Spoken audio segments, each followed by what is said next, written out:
Sure? Yeah.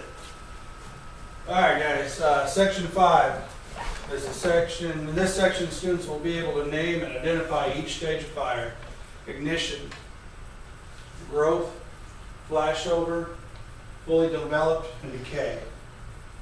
Now, before we get started, let's talk about what we know right off. What do we know about ignition? What does ignition sound like? So the heat source. Okay, that's going to be your start of your fire. All right, your growth stage That's when things go. When it starts pluming up. starts to plume up. Yeah. Okay, so we're going up. We got our growth. All right, flashover. Everything burning. When things get All ready, the gas at the top will turn into. when usually everything that in that room reaches ignition. Yeah. Fully developed, and then decay. Okay, so that's going to be, and then it can start up.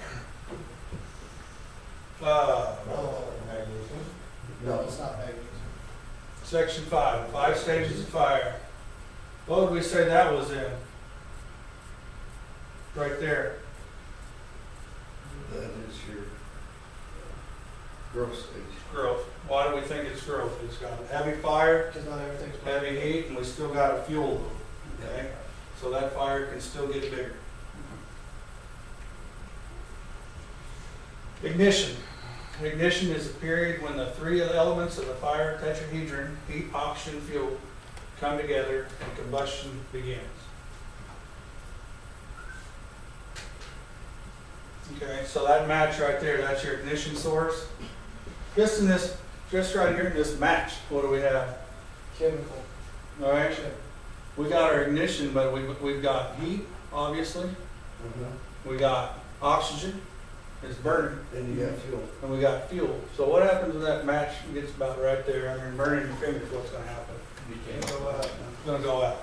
And then when it goes out, and all you have left is maybe the tip of this match, we can imagine that just being its decay mode. Okay? At this point, the fire is small and generally confined to the material first ignited. Okay? That's your match right there, and it's contained right there. It'll burn that match until the match is gone, and then it'll go out. You take that ignition and you turn it, this paper is going to burn that paper until it's gone. So it needs a fuel load. It's got everything right now but a fuel load. Growth. Shortly after ignition, a fire plume begins to form above the burning fuel. Okay, that's when it's starting to grow. The growth stage will continue depending on the amount of fuel and oxygen available.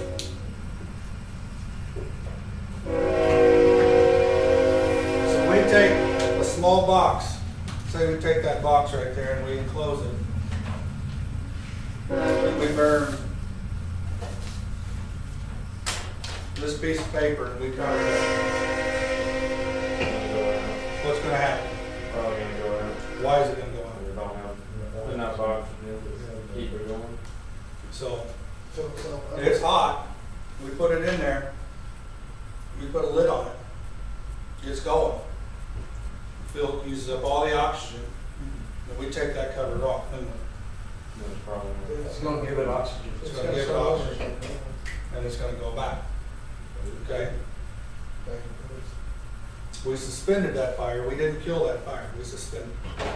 And that's the thing that you have to, I got a video here in a few that you'll see. You'll see that just because the fire burns out all the oxygen that it has, as soon as we open that door or give it more oxygen, it can build right back up. Do you remember in that movie, Backdraft, and the guy was talking about, when he's in there talking to the guy in the jail cell that sets the fires, the arsonist, and he's talking about the fire being a living, breathing thing. I always thought about that because if you take away the oxygen, you choke it out. If you take away the fuel, it's what's stored. So that's all I was thinking of. It's almost like a living, breathing thing. It is, and I mean, it really is. It feeds off fuel. It feeds, and you need to feed it if you're going to keep it go, release oxygen. Flash over, the transition between the growth and the fully developed fire stage. Hey.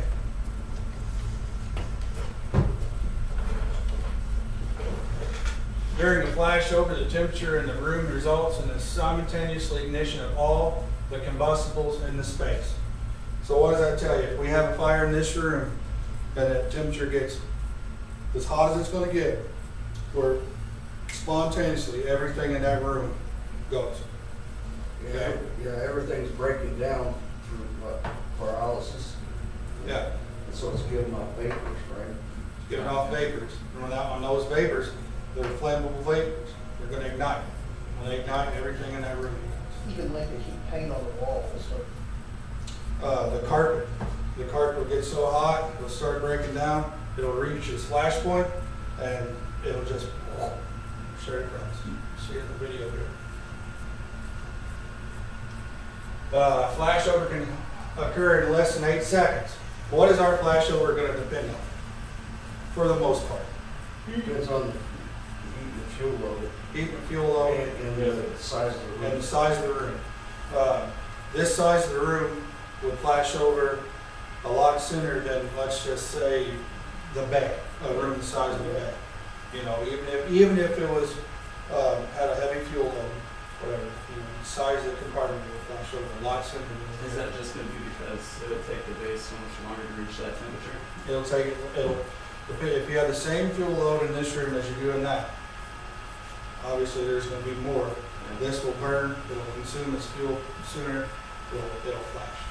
Flash quicker. Like a room and contents fire is exactly what it is. If you have a fire in that room and everything gets hot enough to combust, and flash over in that room. All right, so once we have our flash over now, we burn everything up in this room, everything's gone, it's banked down with smoke. What part is that? What's after the flash you over? can't Fully involved. All right, now, get ahead of ourselves a little bit. The temperature during the flashover ranges from 900 to 1200 degrees. Do you think anybody with any kind of PPA that we have modern day could survive 900 to 1200 degrees in the flashover? Your face piece in Okay, it's just not surviving. When you're getting into a there. fire So especially zone without people, you know, where it's getting ready to flash, it's already too hot in there. And more than likely, somebody's, And that's one reason we don't stand up. Yep. We always crawl in the mud, yeah. just in case of the flash over. Occupants that have not escaped from a compartment before a flashover occurred are not likely to survive. I don't know if there's any case. I know that there's firemen that have been in fires and flashover and just happened to be by the window and got out, and they were hurt, they were burned. Sometimes they didn't. You're in there for any period of time. You are not going to survive that flashover. And a lot of people get flash over and roll over is confused. They think they're going to flash over and it's just That's flash what over. burns off and stuff. Flashover is when you're going to have everything in that compartment is going to combust. Your rollover, a lot of times that is it's just superheated gases and smoke, and it's just flammable gases that flame that is just light and going out.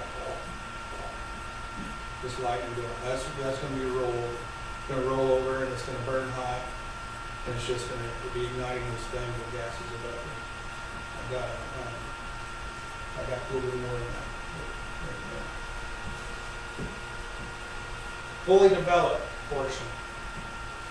All right, you're fully developed, like we were talking about, that's when everything in this room is going to be on fire. Everything's fully involved. We show up on a house fire, and with more than 90% of it involved, it's fully involved. All right. If you have fire in every room of that house and coming out every window and every eave and every door, that is a fully involved fire. That is a fire that if there's somebody in there, they're no longer alive, more than likely. And that is strictly a defensive approach on that fire. There would be no reason whatsoever for anybody to make entry into a fire. that.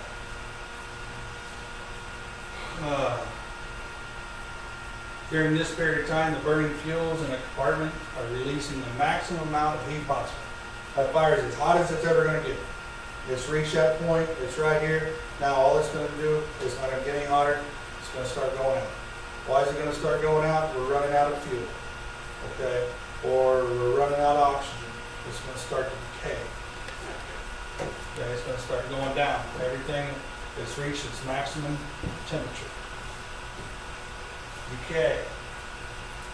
As fire consumes the available fuel in the room, the heat release declines, okay? We burned everything up, everything's fully involved, now it's starting to go down. Fire becomes fuel controlled. Okay, if we got sufficient oxygen, air, then we got more than enough heat, that fire is going to start to decay.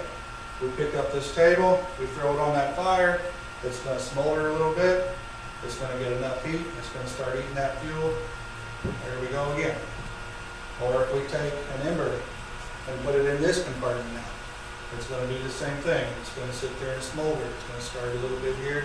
It's finally going to make its plume. It's going to get bigger, and the whole thing starts over again. It's going to consume another compartment. The amount of fire diminishes, okay? You may not see the fire. You may not see the flame, but it is still there. It's needing one thing of what? Of the tetrahedron to start that chemical chain reaction. Whatever that fire needs, as soon as it gets, it's going to burn. Fire wants to burn. Fire does not want to go out. Okay? Fire wants to keep going. Temperature starts to decline. A little video here. We'll watch a couple times and then we'll watch it all the way through here first. And then we'll break it down a little bit.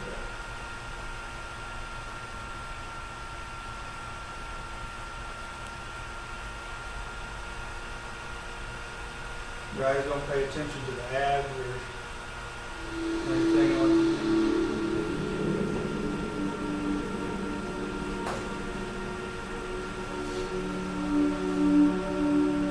You'll have a timeline over here in the bottom corner. It's a room and contents. Size of a small apartment building, maybe a hotel room.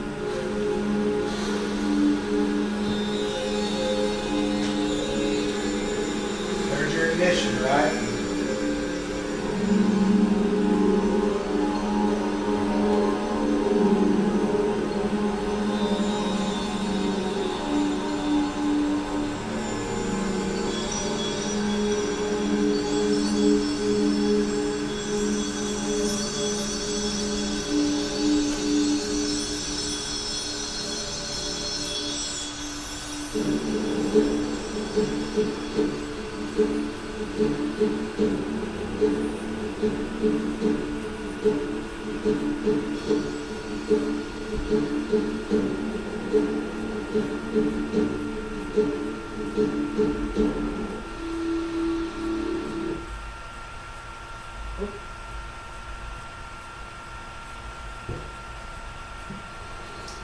So the fire's starting in a wastepan in the corner. So you got a small flame just starting to flicker in there at this time. Go ahead and watch this one here real quick. It's just paper products in a garbage can, as if a cigarette had been dropped in a garbage can, okay? You hear the smoke alarm initiating now, within seconds. Without that smoke alarm is what's buying you time to get out of that structure. Without the smoke alarm, you can see how fast it's beginning to spread.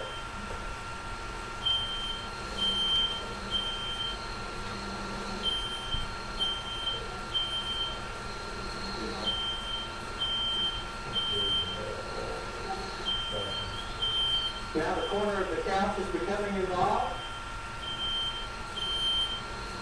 And once the arm of that couch is involved, you'll see the fire accelerate even more rapidly.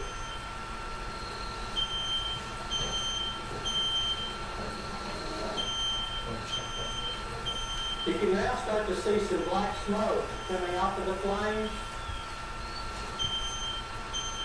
In just a second, that black smoke will be filling the ceiling, and you'll start seeing that black smoke begin to exit out of the structure.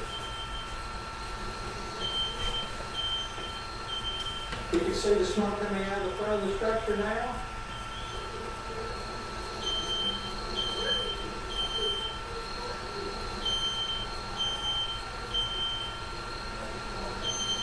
So hopefully, if you'd been home, you would have been able to exit your home already, dial 911. It takes about 2 minutes to make that 911 call and get the fire department on the road, and then it'll take us 4 or 5 minutes to get there. So about the same time that this room will be going to 1150 degrees, you hope that the fire department's arriving and extinguishing the fire. Well, it's doubled in size in 2 minutes. Right there. At this point, you'll see that the fire will accelerate exponentially every second. Y'all ready? On there.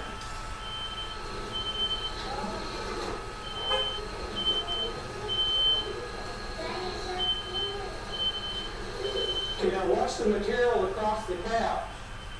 You'll see that the material will start melting and deforming as the heat comes down.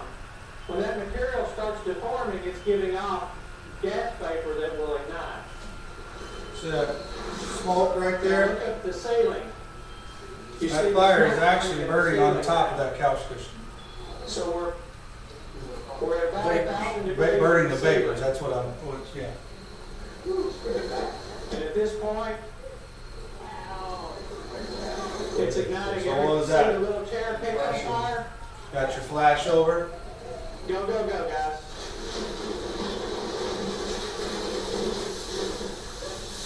Notice the carpet's on fire? There was nothing burning on the carpet. The carpet was heated up, again giving vapors off that will ignite. And when it went to 1150 degrees, it all ignited. Okay, go ahead and knock it down, guys.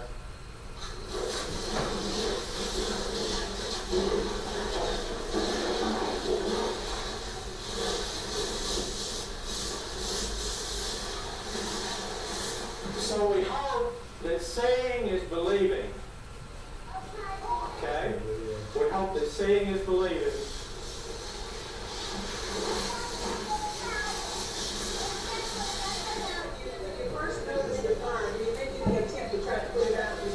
We would prefer you not, unless you've had some training with the fire extinguisher and have it immediately available. We've had 2 fires at Oak Ridge where they attempted to fight the fire themselves before they dialed 911. So by the time we got there, their house was fully involved. So we prefer you exit out of the house, dial 911, do not go back in.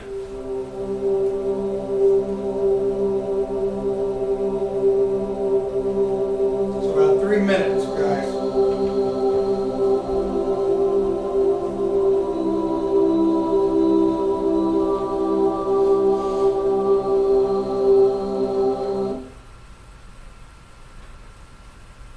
I want to go back to this one real quick, and then we'll try to break it down as we go here.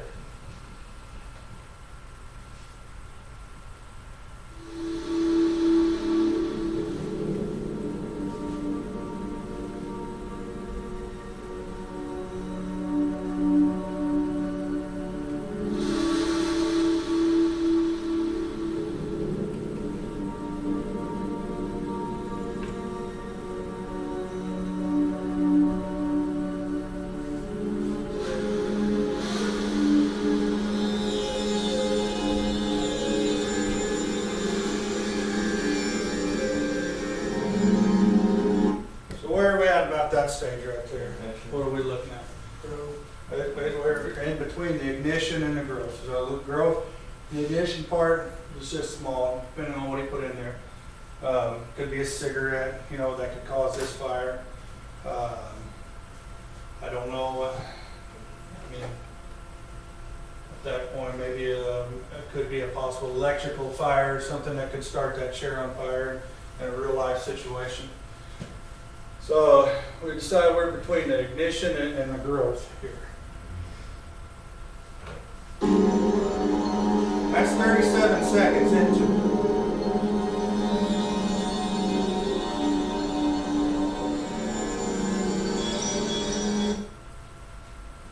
we see now?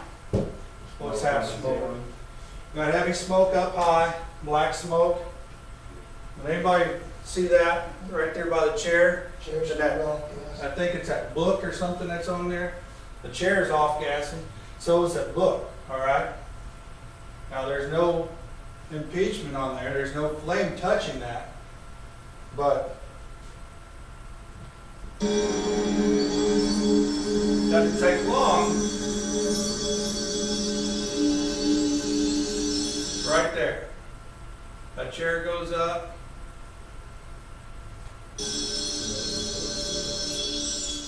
Did you see across the floor? See the carpet? What would we say that is right there? Fully developed. Yeah, pretty much I think everything's flashed in there so far. We knew it flashed because the carpet kind of run across the carpet and it lit up. Yeah, we're at our fully developed, and what is this fire depending on to stay alive? Fuel. It's fuel dependent at this point. Obviously, that fuel is about gone.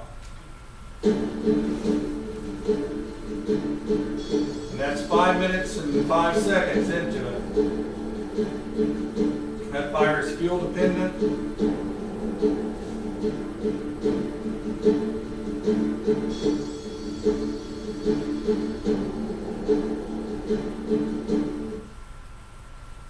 Fire's fuel dependent there, and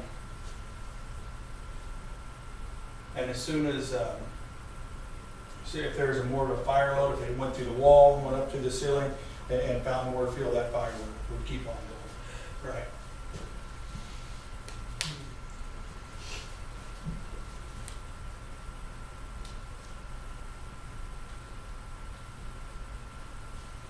All right, 5 stages fire overview. Then we're going to do a little project here.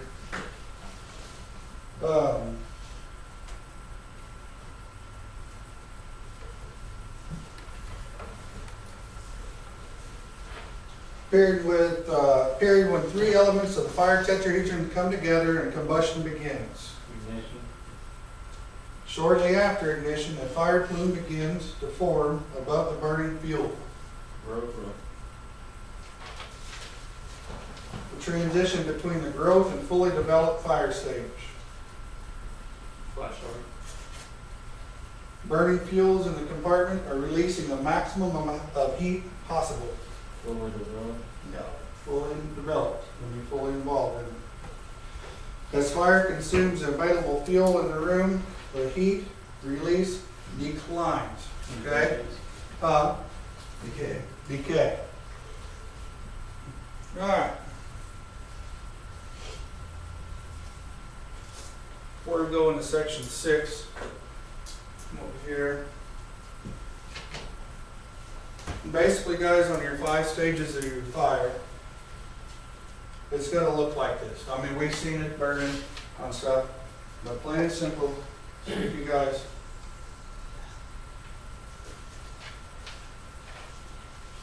paid attention here. How many got there? 1, 2, 3, 4, 5. Okay. You can tell me right here. Huh? Should we turn the camera? Yeah, you can turn the camera this way, please.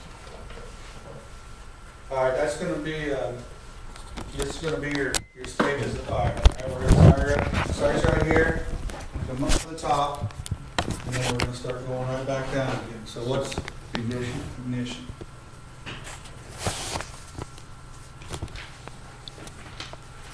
All right. What's the next one?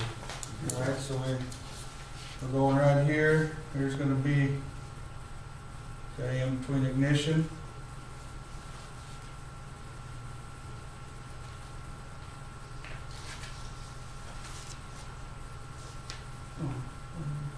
Did it on purpose. Yeah, it didn't go, it growth. Growth, all right? About somebody else after growth. Joey, what are we gonna, You're gonna be at the flash over. okay? Flash.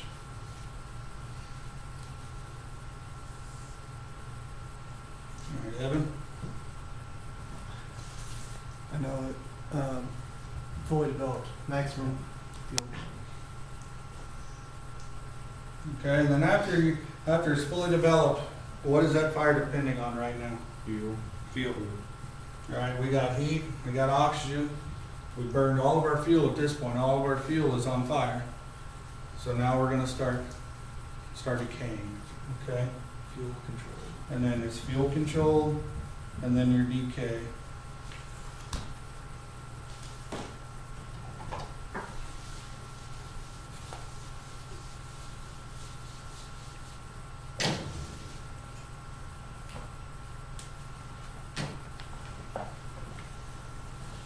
Dr. Rose, on the stage northwest, be away from the vehicle possible.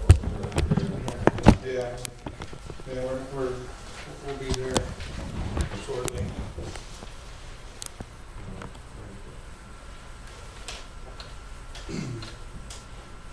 All right, anybody got any question on the 5 stages of fire over here? Let's name and discuss each stage of fire, make a chart or graph showing each stage. That's kind of what we did right there. And in your textbooks, that's the way it's gonna look. It's gonna have it go up, it's gonna make an arch.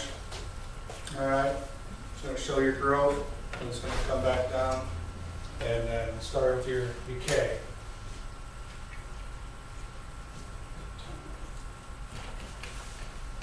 Section 6, objectives. Students will be able to recognize and have a better understanding of dangerous situations at a fire scene.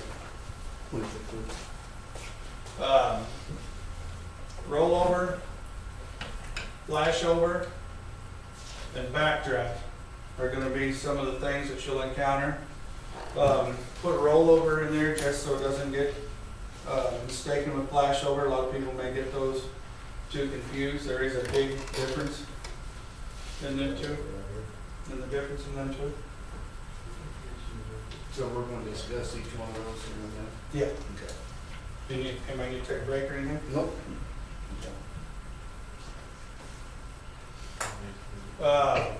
Conditions to be aware of. Rollover, a condition where flames move through or across the unburned gases during a fire. Okay? That could possibly, that picture there, possibly be a rollover. Kind of depends on what we have going on. It's hard to tell from that picture there. But more than likely, it's coming maybe out of the eaves or something. Maybe that's hot smoking gases coming out from around the eaves. Well, wherever And maybe it's burning high, I mean, that's where you're Yeah, gonna get your rollover. that's where your rollovers. Because that's gases being kept up there, right? Mm-hmm. Yeah, and that actually may be some sort of a simulator that they're in, because you can kind of see them down low here. They're not protected. These conditions may occur during the growth stage as the hot gas layers from form at the ceiling of the room.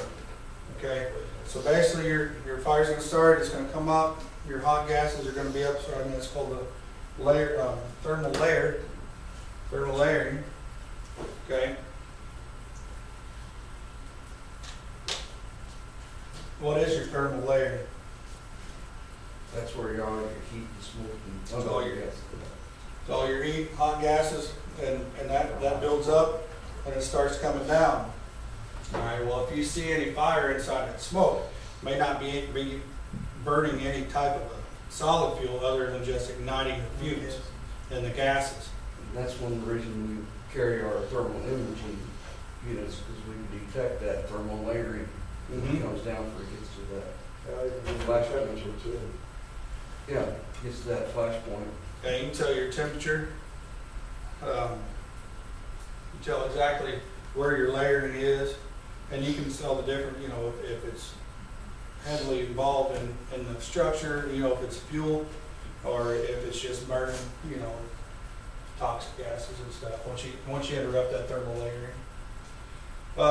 Most noticeable around openings of doors and windows. So a lot of times if you see you open a door, or the fire's coming out the door, it's kind of rolling out a little bit, maybe rolling across the ceiling, and then just going out, that's gonna be a rollover. That doesn't necessarily mean that that building is splashed over or anything in there is splashed over.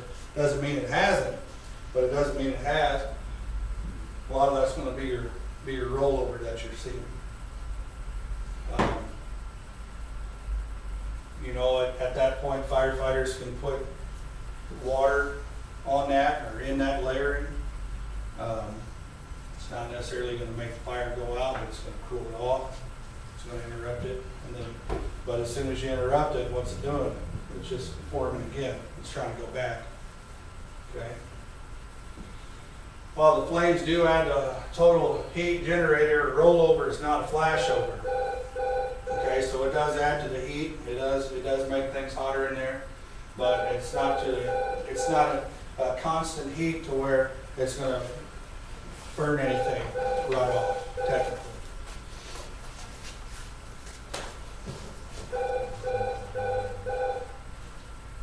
Your flashover, that's the transition between the growth and the fully developed fire stage. Okay, now what we learned about our fully developed fire. Everything, the fuels are everywhere. Okay, so that fire right there, it looks like it has ignited everything. What's that number? 2031, ain't it? It looks like everything in that compartment has been ignited, and we still have growth. We still have fuel at that point. I think it's 37. 2037. So that's, So yeah, I think that could be considered a flashover. Everything in that room, it's can burn, is burn. is burning. That's probably your transition from flashover to your fully developed right now. That fire is probably going to be going into a decay stage if they don't have any, but there's no more fuel in that fire. During a flashover, the temperature in a room results in the simultaneous ignition of all combustibles in the space. A flashover can occur in less than 8 seconds. Depending on the size of your room, amount of fuel, everything's right, your flashover can be in less than 8 seconds. So, we're en route to a fire, or we're on the scene of a structure fire. Just transfer to chief 35. As a law enforcement officer, if we get there less than 8 seconds, or do we know how long that house has been burning or that room of contents has been burning? Okay, you may be opening a door into a flashover or a fully developed house. If you're not aware of that situation, Just, that's why you don't just go open the doors randomly. Windows. right, And 30, 40 years ago, when everything was made of solid wood and cotton, you didn't hardly have a flashover for a long time because you didn't have that heat. The rapid heat and all the. there's a lot of times, with the stuff that people have in their homes today, that by the time we get there, even if it's 2, 3, 4 minutes after the fire started, we might have missed that flashover. And that turns into a dangerous situation because if we miss that flashover and we got all those superheated gases in there and everything is hot to their ignition point, they consumed everything in that compartment and it's decaying, one, maybe no fuel, but usually in a house there's enough fuel to keep it going for a while. More than likely, if it isn't ventilated, it's starving for oxygen. And then when it starves for oxygen, as a law enforcement officer, you get on scene and you break that window or you open that door, you're giving it fresh oxygen. So we may have our 5 stages might have run its course.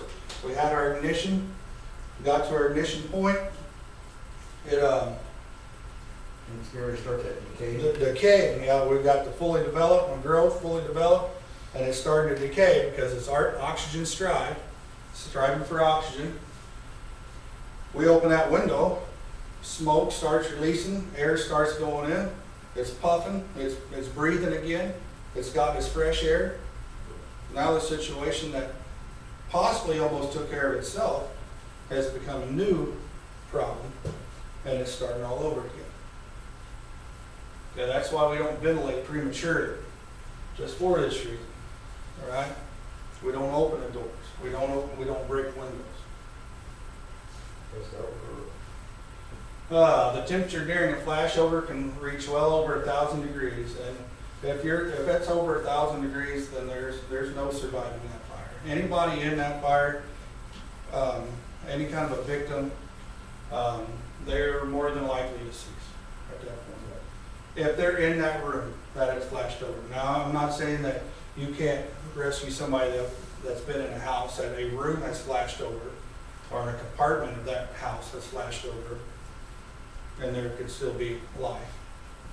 But temperatures over 1,000 degrees Fahrenheit, if anybody was in that particular room, the odds of them being alive is very slim. That's warping metal at that temperature. Hmm. It's warping metal at that Yeah. temperature. Yeah, everything in that room is consumed. Backdraft. Short video here on backdraft. Phenomenon in which a fire has consumed all available oxygen, suddenly explodes when more oxygen is made available, typically becomes a door or window has been opened. All right, kind of like what we just said. That compartment is on its decay side because it's consumed everything in that compartment. All right, it's got the fuel load, it's got the heat, but as it banked down, it used all of its oxygen. We go out and open that window or that door, and that's going to bring more oxygen in that house. Not only is it going to feed that fire, but it can feed it abruptly and have a violent reaction to that. And that's usually suck a bunch of air in and blow a bunch out. Show a video of this and then we'll talk about it here a little bit.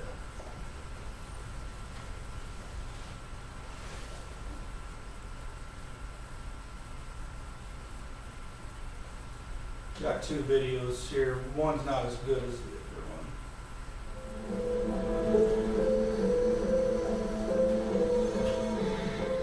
This is not a staged explosion, backdraft. This is a, see here, firefighter made entry to the back front porch, open the door, and there she goes. So about halfway through the living room, me and my partner heard a boom. And then the ceiling fell. A backdraft is caused from some type of combustible burn. So your firefighter's walking in. Oxygen inside the structure. And that's a little bit later video, but So once you introduce oxygen back to it, it explodes out in a violent eruption.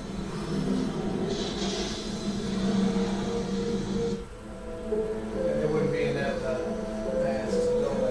Where it was up in the attic. That's where the backdraft was. yeah. See, he opened the door. Lucky it wasn't down below. He went in. There's his second guy in. That door doesn't show, but open that door, and then all you know that white stuff. What was that? Insulation. Blown in insulation. And then the ceiling fell. A backdraft is caused. You look at the hole right there where it blew that. They're lucky it come out the ceiling and not the door in space. They can't burn. So once you introduce oxygen back to it, That's where your it fire explodes out in a violent eruption. Yeah, I think that's a TV show. Backdraft.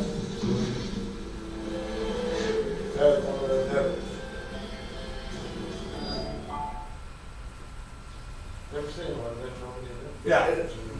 Here's now here's a controlled backdraft here. Same principle. It's one of my better videos that I like to watch on this stuff here.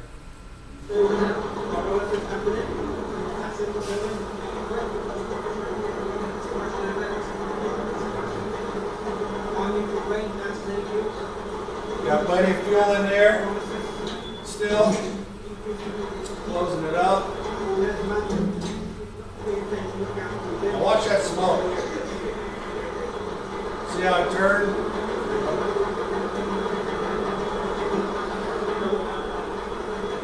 Got that yellow, grayish, blackish type looking smoke. Then there she goes. Gave her the oxygen it needed. That wasn't really a backdraft. No, it's not. You'll see the backdraft here in a minute. He's just showing you how that fire dies down, oxygen strike. Now he shuts it all the way up. Now watch the puffing of that smoke. So puffing smoke is an indicator, right? Puffing smoke is an indicator. You'll see it here in a minute. See that? It's breathing. It's striving for oxygen. You can just tell that smoke.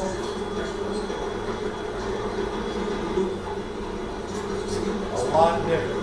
Kill it.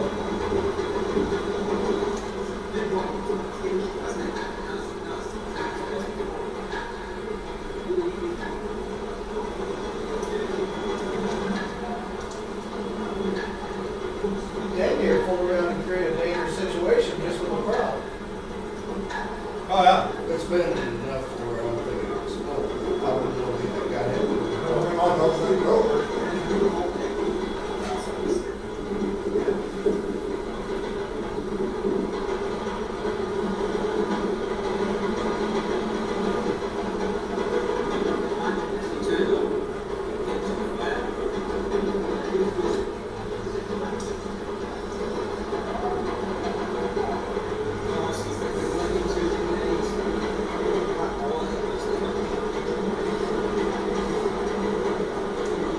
Alright guys, think of this. How long they've had that door shut? Across 3 minutes now? 2-3 minutes? Not quite. Not quite? Because it's only 2 minutes. And they open it up. Now say we, as a law enforcement officer, we show up on scene. That's just opening a window.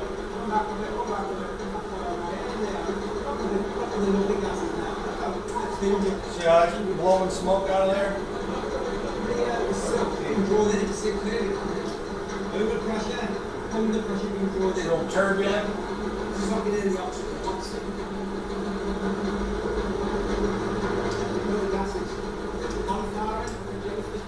And everything in there is just smoking. Super heated, super hot. I gave it the air that it needs. Boom.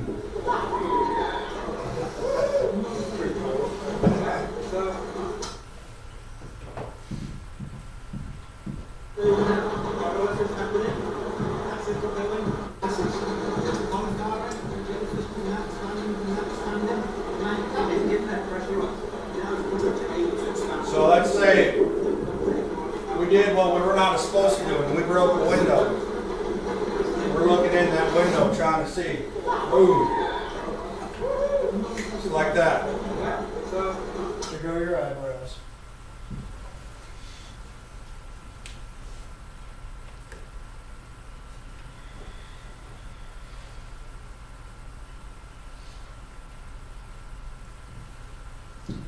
And that's what I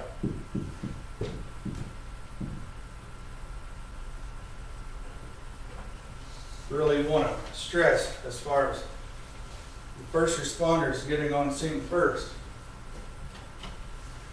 Said in the very beginning, it's human nature to want help. We get there and we think somebody's in that house, and we got to get them out. If we decide to open that door and go in, we're going to find out real quick, without the PPE, we're not going to be able to do anything there. We ventilated that fire, and you maybe make a few feet inside the door, realize it's too hot, too smoky, you come out of there, all right, and then we don't shut the door, okay? Or if we break a window, we take our flashlight or our baton and break that window. Now there's no putting that window back. All right. At any time, if you feel like you need to open the structure without the fire department being there, if you feel like You can risk a lot to save a lot, and you open that door. It's just an extreme risk that you're taking. That's not advisable by anybody. Anybody here is going to tell you not to do that. You do, make sure it's shut. Make sure you shut that door. Like I said, we'll watch a video here in a little bit of two firefighters or two police officers that were killed because they decided to go in. Somebody's at that window and you can see them and you can make eye contact with them, and you feel like all you have to do is break that window and save that life. Or if they're right inside the door and you make physical contact with them, eye contact with them, you know they're right inside that door. It's one thing to open that door, get them out, shut the door behind you. But when we don't know what we have, when we don't know if there's anybody in there, there's absolutely no reason to ventilate that structure at any time. So what is some of the indicators that we should look out for as far as for backdraft? Stained windows, puffing. Pressurized smoke, exiting small openings. We've seen that. All right, we've seen around it. And if in a real life situation, you probably see a little bit better. It's kind of just kind of puffing out a little bit, maybe even sucking in. If there's any way that air can get out, it's trying to get air in.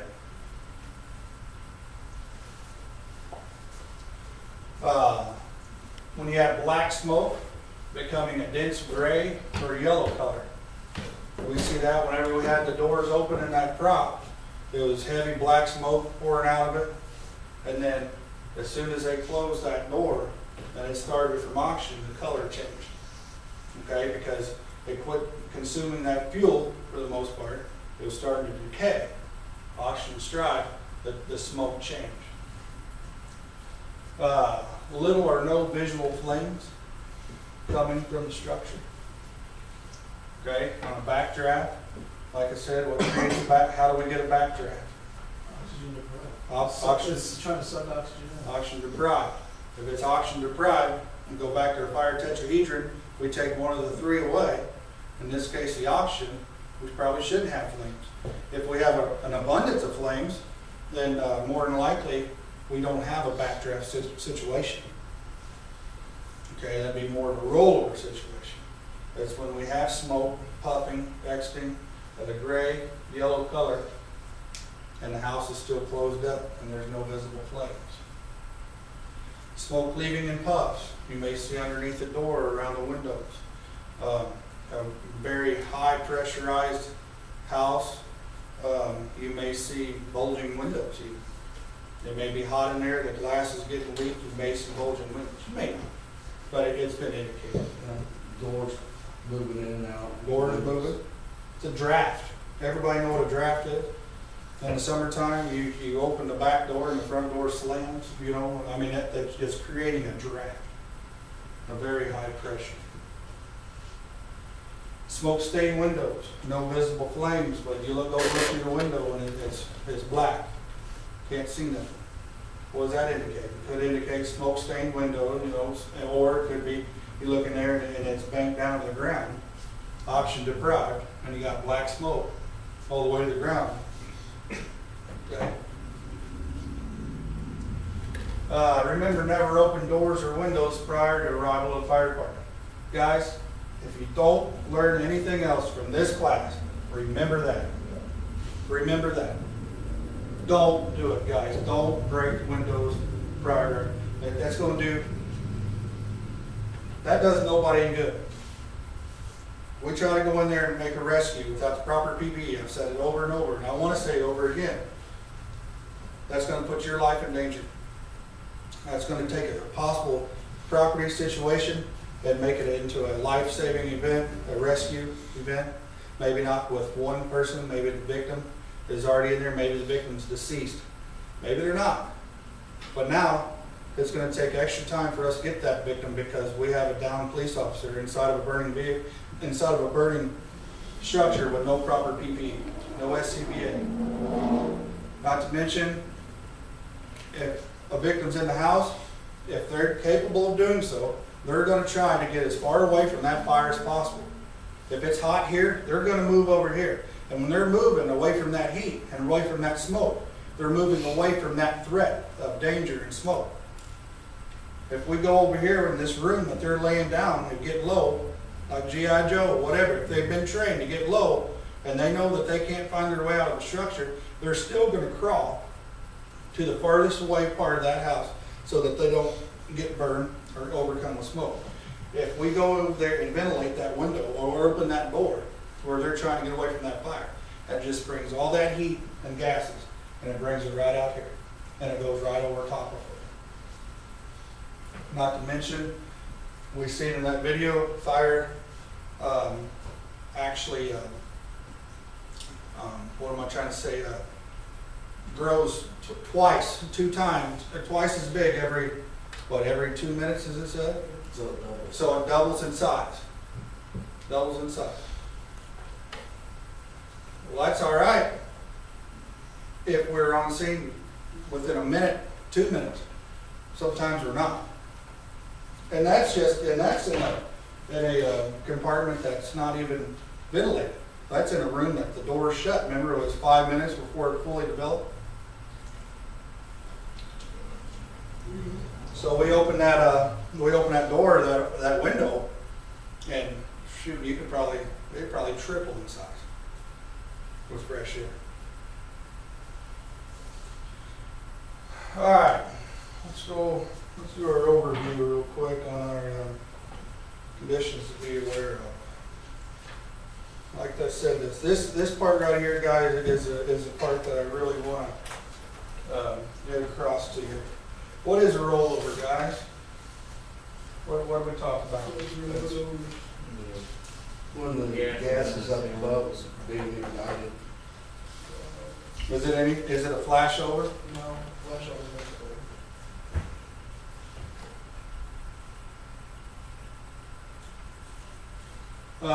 What are some warning signs to look for for special consideration? Puffing light colored smoke, Puffing light colored smoke, grayish yellow smoke.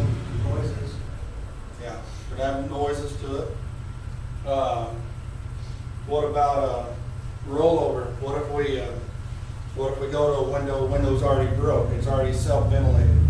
All right, we're looking at rollover, trying to look through that window, maybe no heavy flame coming out, but it's still, all that smoke pouring out of that opening, it can ignite at any time. It just ignites and goes out. Ignites and goes out. Yeah, you never want to stand in front of a window or the door. You want to stand in front of the door.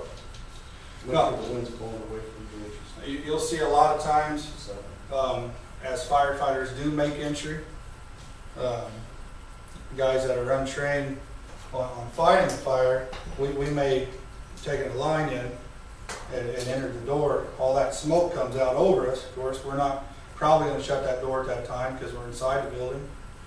But, people may, oh, you got fire above you, Maybe. But maybe it's just a rollover.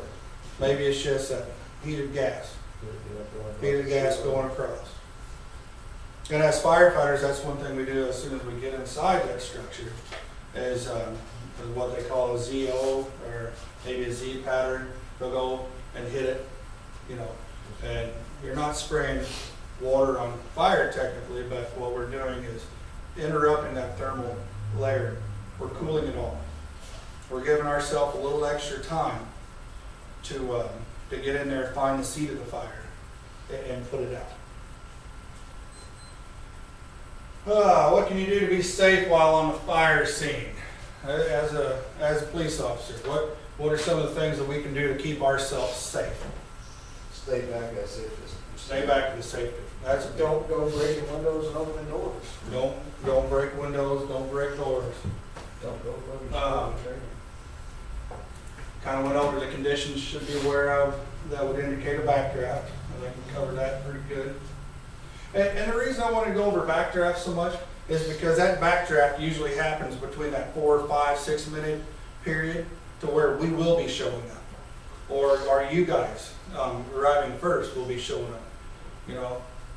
We don't know how long that fire's been going. We don't know what we have inside there. And that backdraft, if it's going to occur, it's going to occur within that time that one of us, either police officers or fire department's gonna be on scene. And that's what we gotta pay special attention to. All right, section 7.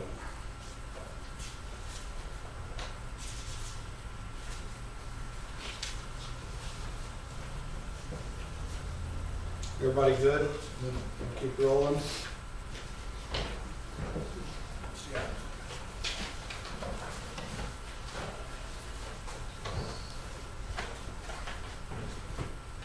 Just 4 minutes. Hmm. 4.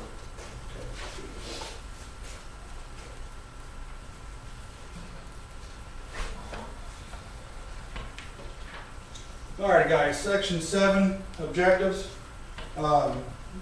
Students will have a basic knowledge on different types of building constructions. A student will also learn how to identify different types of collapses and how to establish a collapse zone.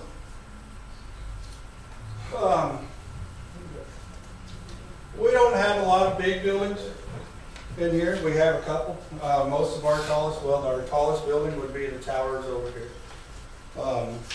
It's going to be fully encased concrete building that pretty much fire resistant, other than the room and the contents inside. Our tower, it's a our case building is a 3-story, or 3-story, all wood construction. 3 wood, all wood construction building. That's going to be a situation where that's a heavy fuel load compared to our tower.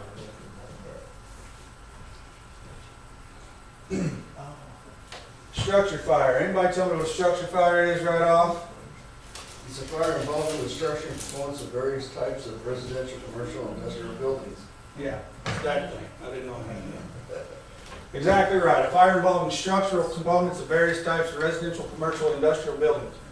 All right, so that means just because it's a structure fire doesn't mean it's a house fire. As police officers, when you show up on scene and you radio into dispatch, say, Mobley, we have a structure fire. Okay, it's good. We know we got a working fire. You know, flames showing, smoke showing. But what kind?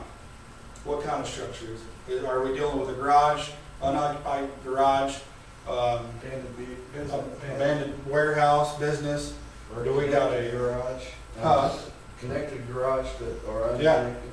All right, something else too. Over we have a garage fire. Okay, I'm not that worried about a garage fire at 3 o'clock in the morning. Now there's always a chance somebody could be living in that garage or working in that garage, depending on their hours a day. But I'd be more worried about a garage fire that's connected to a house, because it's not going to be a garage fire very long. I'm going to be worried about a garage fire that's connected to the house by a breezeway, right? Because we don't have much time before our exposure, and our immediate exposure is going to be that house. There are several different types of structures. Single family residence, somebody give me an example of that. House. Small house. Big house. Single family. Why is it called a single family? One family lives in it. Okay? It could be a castle. You have one person in there, it's a single family dwelling. And the reason we break that down is because our next type of buildings, we'll get in here, a high-rise, multi-level structure. So why would we be worried about a high-rise or a multi-level structure? Who's got any ideas of a high-rise and what they're used for in this area alone? You put multiple people in a Stack a small bunch of family. families in it. Exactly. Like the towers. Be like the towers. And it's all handicap accessible. All right? So as police officers, we show up on scene to a high-rise fire on the 5th level of the towers. What is our objective? What do we got to do? What's our main thing? Get people out. Get people out. All right, so what if we have handicapped people on the 5th floor and the elevators are out? That's going to create a huge issue. All right? Now, as we said all through this course, as police officers, we're not going to rush into that fire floor. All right? When we ventilate, when we evacuate, we're worried about what? Huh? The floor below first. Floor below And above. and above. Okay, as a police officer with no protective equipment and the elevators being out, are we safely gonna be able to go above that fire floor? No. Probably not. If we got a room and contents in the middle of that, you know, in the hallway, in that, in a compartment in the middle, you know, you may be able to check it, maybe go around it, depending on the Layout of the. layout of the building, of course. But our main objective as police officers, if we're gonna go in and start evacuating, we're gonna go the floor below. You know why? Heat rises. Heat rises. You got fifth floor on fire, the fourth floor should not necessarily be an issue in a fire-resistant building such as the towers. As we learn more about building construction and stuff, and you know, if you ever take any classes like that, you'll figure out that a wood frame construction, an ordinary construction, causes more of a threat to us. Commercial or industrial buildings, what do we got here in town? Somebody give me an example of those. Orson's a big one. Inside Orson's, I don't know, it got a lot of plastics. Lots and lots of plastics. Everlast, we've had a fire in Everlast. I think we're worried about UTI or whatever they call it. UTI, Rubber plant. yep, rubber. Huge fire load. Huge fire load. And what is that gonna off gas? Chemicals. Chemical, cyanide, right? Big one. So as police officers, we go in and we got a chemical fire, which at that point it's gonna be a chemical fire. Within minutes, within seconds, your body can be overcome by smoke. And guys, I don't mean that, oh, you're just gonna go in and pass out and be dead right there. You could go home without proper treatment and take that stuff home with you and have stuff later on that night that comes up that affects you. It may not affect you for 15 years from now, and then all of a sudden, cancer, huge threat. Firefighters have a huge threat of cancer. One thing with commercial industrial buildings, if they're walking in to search for something, they're in a large area, so they may have to travel a large distance to get back where they're, then they have to go back Yeah, out. they So may they be have to clear go when they back. go in, when they go to leave. So it's not a short distance. Maybe not be near as clear when they're going to leave. And it's a vast area, if they get down, they may not be found. And firefighters, we pre-plan and inspect buildings every year. Same ones every year. But they constantly change. You know, Orson may have a contract with something and they're doing this and you know, for the most part, some of them's gonna be the same. UTI probably gonna continue to be rubber, belt products and tires and stuff like that, Continental. But still, it's constantly changing. When we go to an inspection and we got fire load here in 2018, and the next year they may have an empty spot there and a fire load be over here somewhere else. You just never know. It's always safe to just kind of back up, taking a defensive approach. Where we go. All right, so what would we call this here on the left? What would that be? Single family. All right, so if we showed up on scene to that, we got a, two-story, single-family dwelling. Has an attached garage on it, we can see that. No indication of a basement that I can see in the front. That doesn't mean there isn't a basement. You know, it could have a half basement, that could be front porch area, be solid slab concrete, and then maybe have a full walkout basement in the back. All right, so what is this here on the right? Multi-family. Multi-family, what else could it be? Could be a business. Would be, Somebody working a store or? Could be a store with apartments on top of it. yeah, apartments on like a dual use or Yeah, multi. multi-use building. We don't know. Okay, looking around, do we see any fire escapes anywhere? See anything? More than likely, you walk in that house, that building, and right in front of your door, you got stairs going straight up possibly. And then maybe through there and then come back and then go up again. We don't know, it's hard to tell. More than likely, I would say, we'll see you got a front door there in the middle, the front door up on top there. I'm saying that's probably a through hallway type construction and you got apartments on both sides possibly. Or it could be a through hallway here and then here going horizontally and that, those two pieces be front or back. It's hard to say. Hard to say with that building construction, but I know we got several of them around here. Residential buildings range from single-family dwellings to fourplex apartments, single dwelling units spread over at least 2 floors connected by an interior or exterior staircase. Okay? And that's kind of what that place here on the right, you know, it's connected by an interior exterior staircase.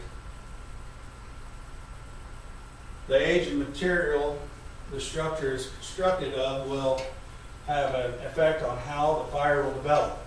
Okay? We have a fire here in this single family 2-story dwelling. It may be doing enough where it's not balloon construction. It may have fire breaks in the wall. It's up to code, it should. Maybe not. But regardless, we have a fire in that bedroom or living room there on the right. Room and contents, say we got a Christmas tree in there and it burns. Eventually it's going to burn through the outside of that house. It's all wood. It's all flammable, combustible material. Okay? We have the same Christmas tree here in this room and it burns. Is it going to burn through those bricks? More likely not. So it's going to ignite, it's going to make its plume, it's going to grow, it's going to consume everything in there. And then probably go out if it doesn't make it through the ceiling or if it burns a hole through the floor. More than likely, that building there on the right does have a basement on it. It could. There's no way of telling. A lot of those old places like that do have basements. Many older 2- and 3-story homes are built with basements and are built of balloon construction design. Anybody know what balloon construction design is? Studs go all the way to that. All the way to the top. So we could have a small fire in the basement. If it burns through that wall, burns through the ceiling or the floor, gets into the wall, heat rises, smoke rises, it's going to go all the way up. So we do a size up of that say that White House, the single family dwelling. We don't know it's a basement. We haven't done our 360 yet. And we got heavy smoke coming from the eaves of the top floor. Do we got an attic fire? Or do we have a basement fire? At that time, probably both. So that's very important. Whenever we do our scene size up, we're on a scene of a older 2-story, possible balloon construction, if you have that education to make that determination, or an older 2-story residential. Because that fire down in the basement could have burned a hole into the floor, and that cop opens up the door and drops all the way down in the basement. Exactly. And that's another thing, guys. We don't know if it's balloon construction and we got heavy smoke coming from the top and we got light to moderate smoke at the bottom. You open that door, you go right to the basement. If you don't tell anybody you're making entry, you shouldn't. But if you do and you don't tell anybody in there and you're on scene by yourself, we don't know where you're at. We see an empty patrol car and nobody around, we're going to assume that something happened to you. The worst has happened, but we don't know. Neither does your dispatcher.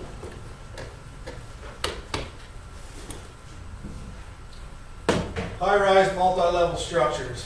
Here's several different types. Right here, that looks like that's going to be college dorm apartments, probably on both sides. Maybe some town apartments. We don't have. That actually looks like a university.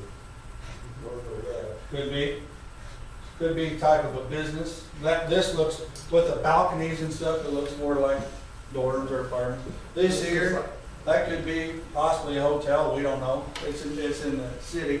Looks like they got a sign above there. But it's a different type. More than likely, the one in the middle is ordinary construction. This may be a little bit more fire protection with the brick and stuff. That may be fire resistant. It's hard to tell on the outside. Several types of multi-level structures include government housing, apartment buildings, and hotels. All right, just thinking of the hotels that we have here, what are they made out of? Wood construction. Okay, so we get a fire at the Super 8 room and contents. It's not going to be like the tower. It's going to probably consume everything in there and try to burn through a little bit. Most high-rise buildings will be equipped with a sprinkler system. Okay, if nobody knows what that is, I'm sure everybody does. But as police officers, we go inside of a building, usually some sort of a high-rise type building. Doesn't have to be. Could be a shopping mall, strip mall, anywhere it's got a fire pump. We got his sprinkler right here. His sprinkler had that little red piece in the middle at a certain heat. It pops. And when it pops, it sets off an alarm. Whether it be a wet or a dry system, it'll set off your alarm. It'll have water flow.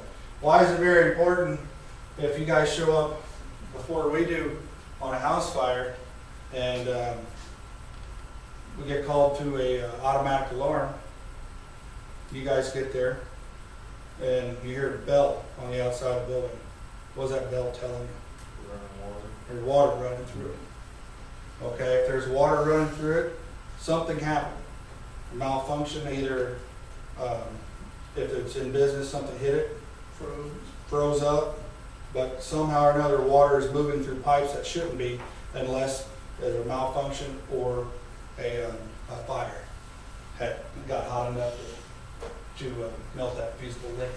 So if you had a hot enough fire and some water going on it, you get steam and get steam burned if you enter that room. Very possible, getting steam burns. Anybody know what steam burns are? Basically boiling water. You got hot enough fire, steam will put out a lot of fire, but it also burn too. You burn.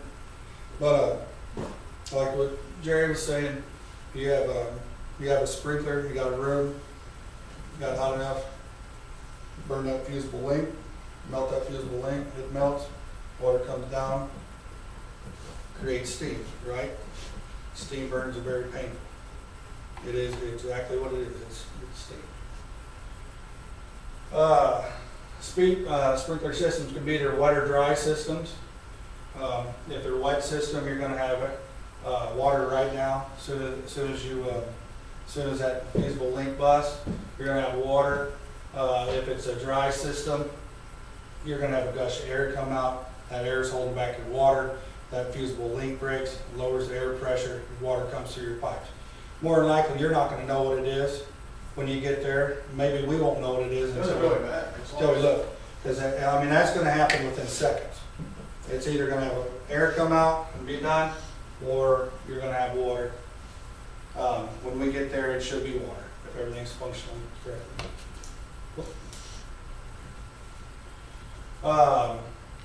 Like I said, most generally high-rise buildings are equipped with water flow alarms or bells. That's going to be your bell outside. That's going to ring. You go up to a business that has a fire bell and it's ringing. That means there's water moving somewhere inside that building. Or it means water is flowing through the system. It may not be leaking, but something malfunctioned and there's water flowing through that system somewhere. That's how that bell rings. The alarm works in connection with the fire alarm panel. All right, that alarm goes off, alarm panel goes off, it's going to call a central dispatch. All right, that central dispatch is more than likely going to be connected to our dispatch somewhere, however the alarm's set up, and we're going to get that call. Okay? Types of structures. Most high-rise, multi-level buildings have a fire department connection, an FDC. FDC is going to be a Siamese, could be a Stork, could be anything out of that building that we hook our fire trucks up to so that we can supply that building with water if in case we have a fire and need fire in the upper levels. It's very important not to park in front of those things. All right, as I was saying earlier, had police officers arrive on scene. They're at the towers, they got out of the way, they drove up next to the building, okay? But they parked right in front of our FDCs. We show up on scene, seconds after them, they shut the door, and we see two guys running as fast as they can inside the structure, pushing the elevator button, trying to get to that fire floor. All right? It turned out it wasn't working fire, it was a cooking fire or something. I'm not sure. It didn't burn anything, but it was an actual smoke, possible potential for danger. It smoked up a couple floors. But what does that do? When you guys show up and you lock your doors and you run to the fire floor, we're down there with no way of moving your vehicles. Not to mention, if it was a big fire, wood frame construction, and we park our cars right next to that building, what are we in potential danger of? Burning cars down, collapsing. You're right in the collapse zone. Okay? You're parked in front of the FDC and you're right in the collapse zone. And that's two major hazards to your life safety, to our life safety at that point if we can't get to our FDC. And then what happens, we take a Siamese, we go through the front and go through the back of your car. Your car's now permanently at that scene until the scene is under control. We're not shutting down. We're not going to take that risk. The fire department's not going to shut that down. All right? And everybody remember what their FDCs look like. Structural collapse. When a building is involved with fire for any period of time, it is subject to a possible collapse. This is very dangerous for all involved on the fire scene. Okay? Signs of structural failure and possible collapse. Smoke from mortar joint, blowing walls, interior wall collapse, burned out collapsed roof. How do we know? Anybody drive around downtown? Drive around the downtown area and look at the walls, stuff. What do we notice? Anybody notice those plates or stars? What is that a sign of? Anybody know? Anybody ever pay attention to those? Building repair. Repairing the keep the walls, brick walls bulging out. Keeping the walls from bulging out. Yeah. Means they're weak. Means they're weak. So we show up to a downtown fire, and we already got stars on the side of the walls. We already know that one, it's an old building, and it's even greater potential of collapsing. I'm not too worried about the towers collapsing, but if we have a fire down here downtown, and any of these buildings downtown, I'm thinking collapse within an hour. If we don't have the fire, quicker than that if we don't put any water, but if we're working that fire for over an hour, 30 minutes to an hour, and we don't have a good hit on that, and things ain't going the way we want, I'm going to start thinking collapse. Okay? If it hasn't already, in the back or what. Interior wall collapse. All right, so we got a load-bearing wall, and fire's got to it. It's weakened the foundation. It's weakened enough to where that interior collapse. All right, that wall's keeping all the other walls around us and the roof up. It's no longer there. It's gone. Are we in a greater risk of a collapse? Yeah. Burned out or collapsed roof. Okay. Everything works good together. We got our roof. We got our supporting our walls. Our roof collapse. What's going to happen next? Walls are going to go. They're going to be weakened. Some of your old houses, one of the most dangerous things you'll ever come in contact with is a freestanding chimney, which means everything, the whole walls burn out, and you got bricks, about 100 ton of bricks up in the air stacked, and there's nothing supporting it. There's nothing. Everything else around is burned out. That's a huge, and that is a possible collapse. It may be not a building collapse, but that is a very dangerous collapse hazard. A wall may collapse in 3 general manners. 90-degree angle collapse. This is the most common type of structural collapse. The walls fall straight out and the top hits the ground at a distance equal to the height of the wall. Okay? So we have a wall that's 20 feet. It collapses. It falls down. It's going to go what? 1.5 distance? Possible? Equal to the height of the wall. Curtain fall collapse. This type of collapse generally occurs with a masonry wall. Okay, it tends to collapse much like a curtain dropping from the top, creating a pile of debris at the base of the wall. All right, so everybody got an idea of how that is? Just crumble, right? Mm-hmm. Inward-outward collapse. Wall leaning inward may not necessarily fall inward. Okay, could collapse at the bottom and kick out, vice versa.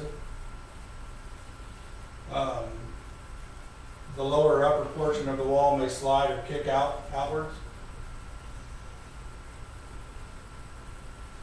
Establishing the collapse zone. Although a collapse zone is traditionally established by a commanding fire officer, it is necessary for first arriving responders to have a general idea of establishing a collapse zone. Okay, so after this class, we got heavy involvement in fire, and we're going to say a downtown fire that's fully developed, fully involved, and it's going to be a defensive attack. There's no going in that. Firefighters are not going to make entry. That's probably going to be your most concern for potential collapse, is when we can't get in there and put the fire out, when that fire is going to burn itself out. Because as long as it's burning, no matter what construction it's made out of, it's weakening. All right, so it's very important to understand how these collapses work. The collapse zone itself should be as wide as the structure and as tall plus half the height. A 90-degree angle collapse must be assumed. All right, so we don't know if it's going to be a curtain wall collapse, 90-degree angle collapse, an interior wall collapse. We don't know exactly what's going to be, so we have to plan for the worst, and that's going to be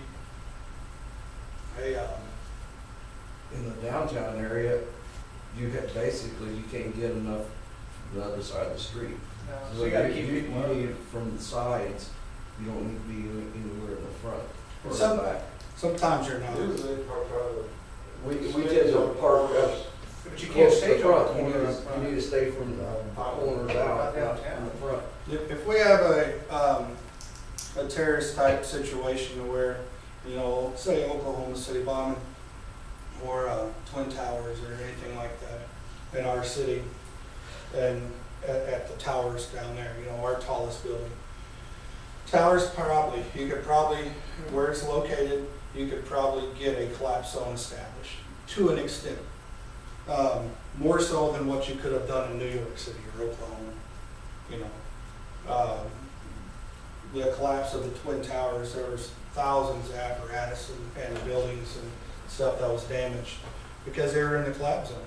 I mean, if you establish a collapse zone as high as the towers are tall, and you would not have any way of getting your resources to the emergency, you just couldn't do it. I mean, there was apparatus backed up several blocks, and it took out city blocks, not just that block. It took out tons and tons of buildings when that thing collapsed. Okay, so they have no way of making that collapse zone work for them. Collapse zone should be established with barricade tape and should be enforced by law enforcement if possible.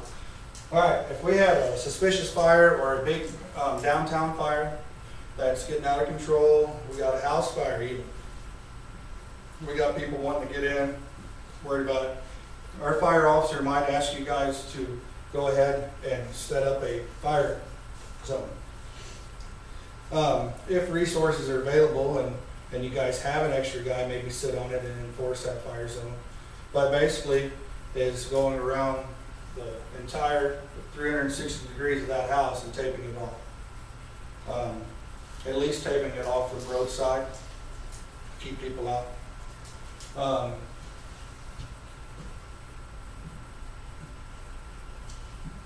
Collapse zones pretty much like a fire zone, I mean, is typically gonna be the same thing. It's just gonna be heavily enforced, because now instead of just being in the danger zone, you got potential of a collapse in the danger zone. Types of structures and collapse overview. We'll go to your page 7, I think is what it is. No, I'm sorry, page 4. No, page 5. Sorry, guys. Section 7. Section 7. Types of structures and structure collapse.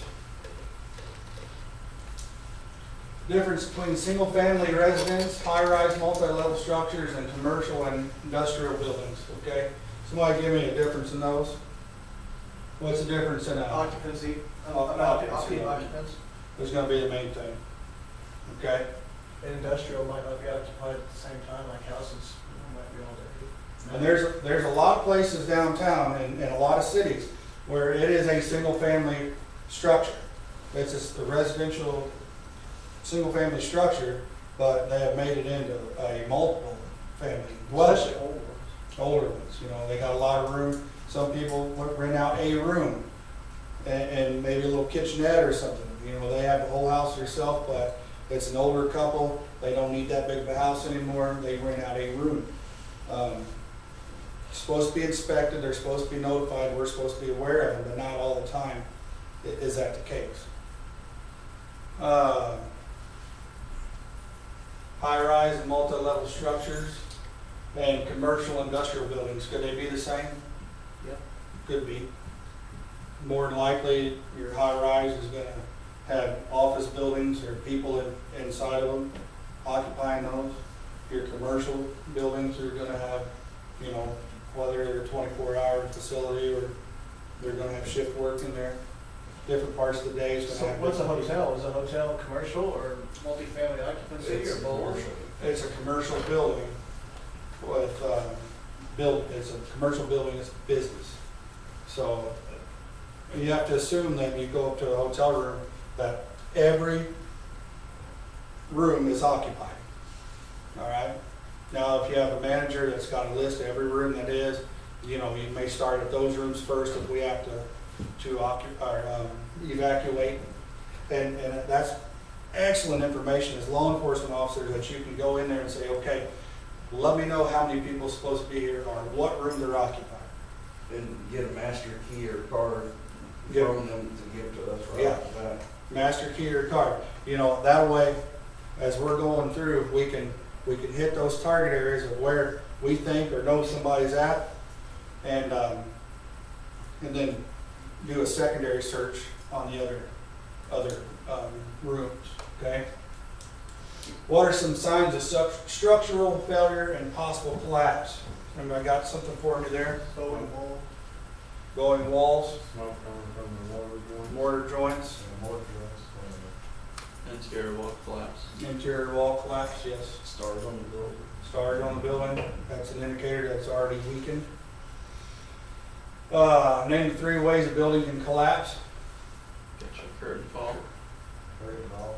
Inward or outward collapse. Inward, outward, interior wall collapse. And what's the big one we're worried about? 90 degree. 90-degree. Discuss how to establish a collapse zone, all right? 1.5 times the height, full width. 1.5 times the height, full width. Okay. How are we going to enforce that? How are we going to take that off? What are we going to do? What can we do as law enforcement officers? Scene tape. Scene tape? Sit on the scene and physically Yeah. keep people out. And if it's determined like such a illness, it works.